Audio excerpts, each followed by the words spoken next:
5-second rule that stops overthinking forever, and almost nobody is using it.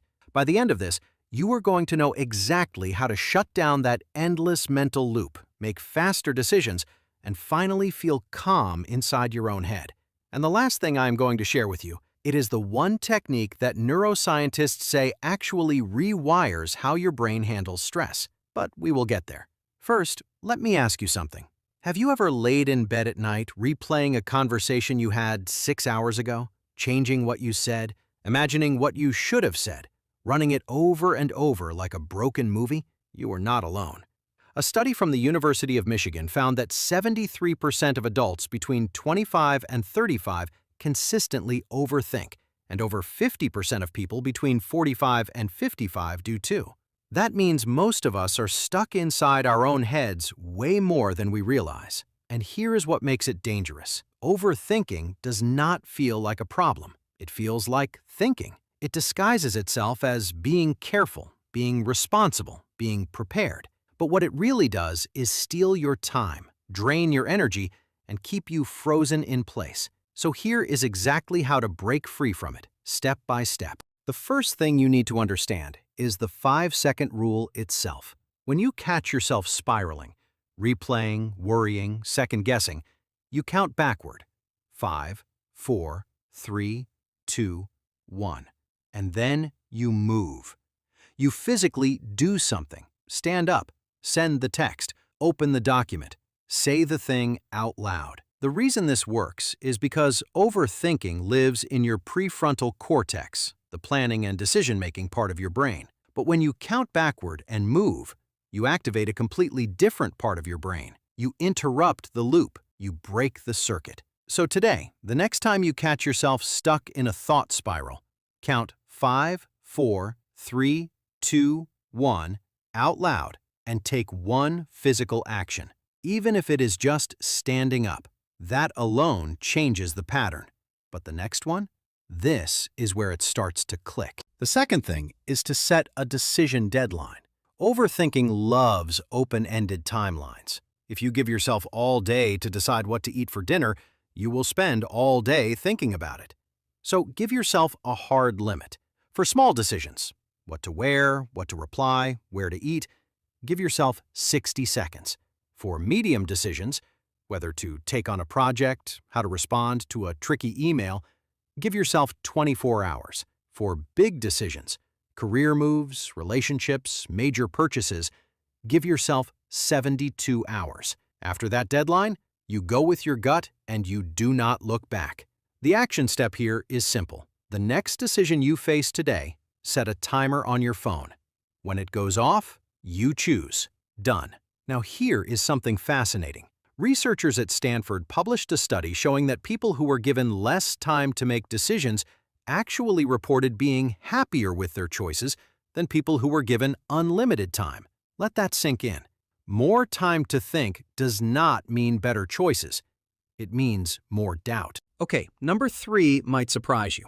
Stop asking for so many opinions. I know that sounds counterintuitive. We are taught that getting advice is smart, and sometimes it is. But when you are an overthinker, every new opinion becomes a new thread to pull on. You ask 5 friends what you should do, you get 5 different answers. And now, instead of one decision, you have 6. Here is the rule. For any decision, ask a maximum of 2 people you trust.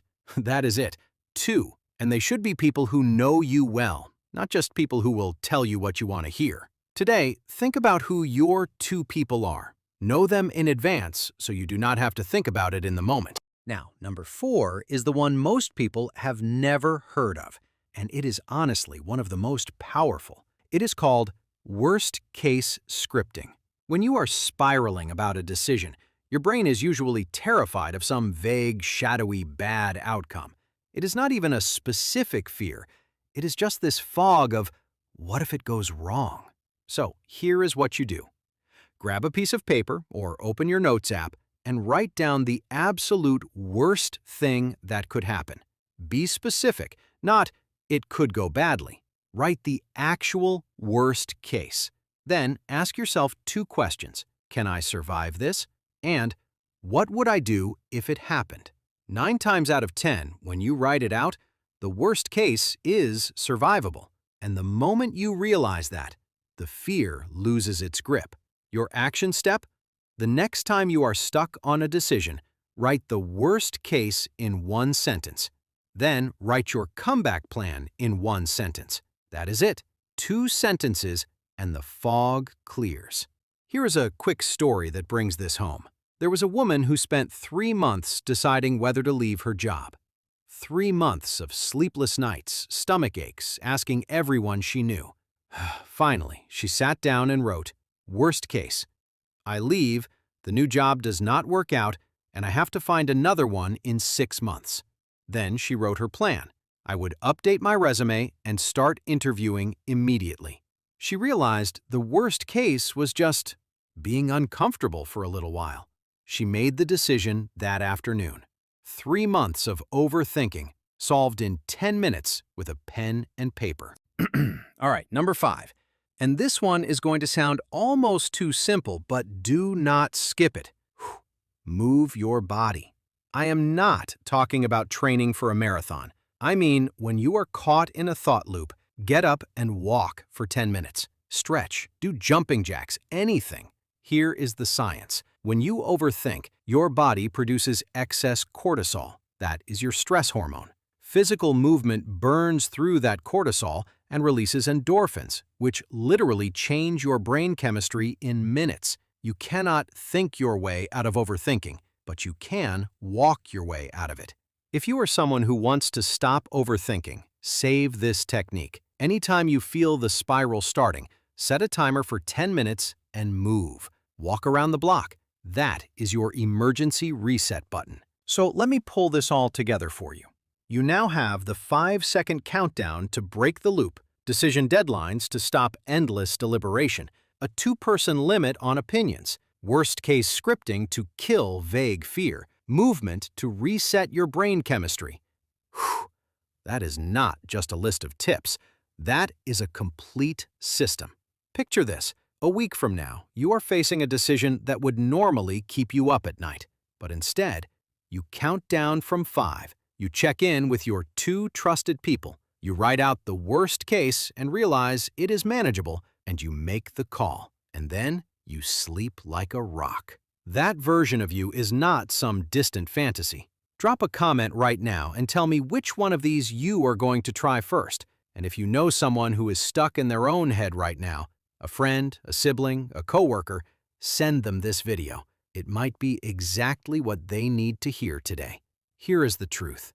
You were never broken. You were just never taught how to work with your brain instead of against it. Now you know.